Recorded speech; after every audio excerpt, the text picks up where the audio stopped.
With the amount of shows on Netflix growing rapidly every day, finding a quality series may take you a few hours of watching bad first episodes. Well, not anymore. My name is Troy Harrison Christ, and this is my list of the best sci-fi shows on Netflix so far. Netflix has a ton of shows in the sci-fi and fantasy genre, but today we will focus on spaceships, robots, virtual reality, and maybe futuristic murder mystery. Starting at number 5, Kiss Me First is a 4K 6-part Netflix original series about a girl in Ireland who recently lost her mother and is finding comfort in a new VR game that has been modded to let the players feel pain. Let's start this off with, not all of you will like this one. It does have a good premise, but unfortunately the storyline can be a little bit hard to follow, and it may go places that you just don't want to follow. For anyone confused, no, the name has nothing to do with the show whatsoever. The significance of the title is literally just a song that plays later in the series. A better name for the show would have probably been Azana, the name of the game they play, but oh well. Kiss Me First stars Talua Hedon and Simona Brown, who both do a pretty good job in the main roles. However, I wish the supporting cast felt just as good as they were. Unfortunately, they were not. All in all, KMF has beautiful visuals, a great concept, but unfortunately the story will leave you wanting to see more of the VR game they play and less of the actual plotline. Kiss Me First gets a 3 out of 5. Good idea, not great execution. Watch it after all of the other shows on my list, or if you're just in a very bad show hole. Alright, let's move on to number 4. The 4th best sci-fi show on Netflix is Lost in Space. Many of you have probably already seen this.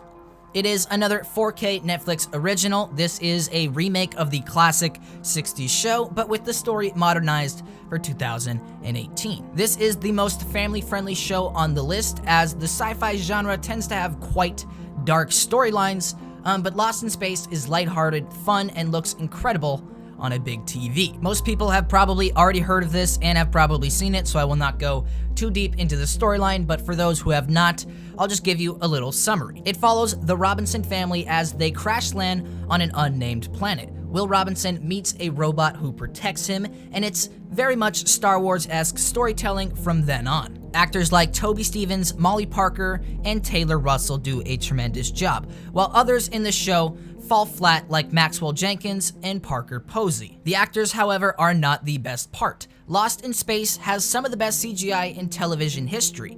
The robot is so incredibly detailed, and the animations look straight out of a AAA video game. Everybody in my family enjoyed this show. The first season arc is a very fun watch. I do really hope, however, that in the second season, maybe we get some aliens and not just robots. Netflix has an abundance of sci-fi content, but a famine of aliens. Anyways, Lost in Space is another quality series that the entire family will enjoy. Lost in Space gets a 4 out of 5.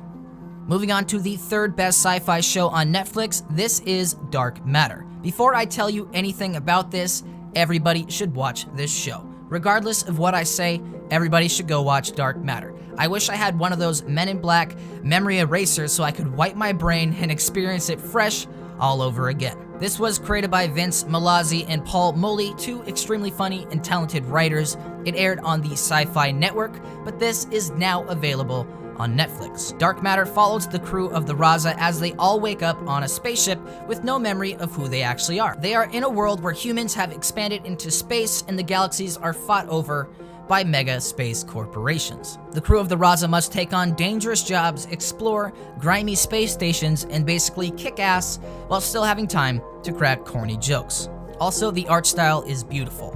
I don't think anybody will really want to stop watching after the first episode. The sequence when they're waking up and exploring the dimly lit spaceship for the first time will have you hooked. Also, when they head into various planets and stations, they often tend to look like Omega from Mass Effect 2. The unfortunate thing about Dark Matter is the show was canceled after 4 seasons. So basically, right as you are really bonding with all the characters, their backstory is coming together, new story arcs look promising, the show gets canceled right after the big cliffhanger.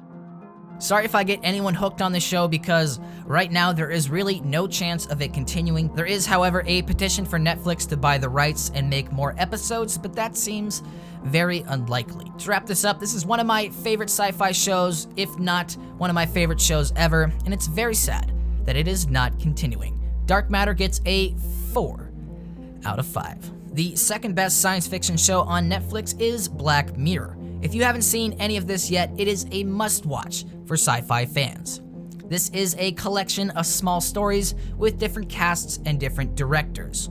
The one thing they all have in common is that they are all set in one strange dystopian shared universe. One episode might be about trapping coworkers in a odd Star Trek fantasy. Another will focus on a dating app which will tell you how long you have to stay together. There is an episode for everyone, so feel free to pick and choose which ones sound interesting to you. The episodes do not connect together in a linear storyline, so you can watch it in whatever order you please. This show is very dark and typically not family friendly, so keep that in mind, parents. Even though the episodes do not directly connect together, they all seem to have a similar tone, and 9 out of 10 times they will have incredible writing and always unpredictably evil endings, like really evil. Just watch the Christmas episode with John Hamm and you'll know exactly what I mean. This is also a 4K Netflix original, so I recommend watching it on a nice TV with a decent set of speakers.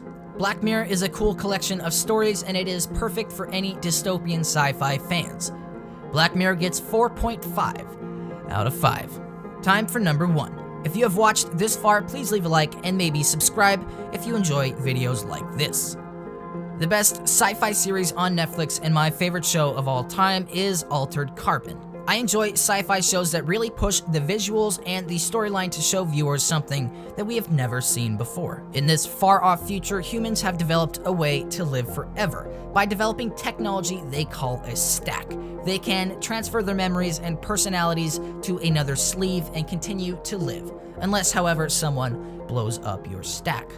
I do not want to spoil any of this story because the writing is top-notch, the environments will leave you in awe, and this is just the pinnacle of what science fiction storytelling should look like.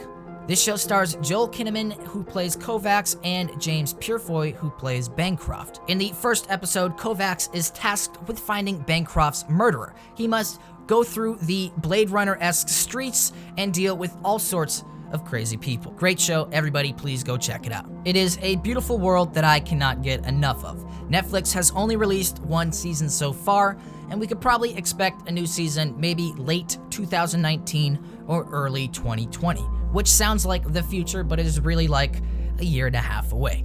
Altered Carbon is the best show on Netflix, and my score is obviously a 5 out of 5. Check it out now if you have not yet. This is an amazing show. Thank you all for watching. My name is Troy Harrison Chris. Leave a like and please subscribe, and also go ahead and check out some of my other videos. All right, have a good one. I'm out of here. Peace.